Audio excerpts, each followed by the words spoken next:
ปลาพาเลาะมีข่าวมาแจ้งนะก็คือมีทั้งสูตร1นะครับ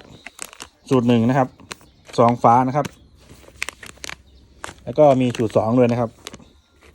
ซองแดงนะครับถามว่าแตกต่างกันยังไงนะครับซองฟ้านะครับก็คือเหมาะสำหรับตกปลาที่มีแบบปลารวมเยอะนะครับอย่างเช่นปลาตะเพียนนวลจันทร์ยี่สกนะปลาดุกผมแนะนำให้ใช้ซองฟ้านะปลานิลด้วย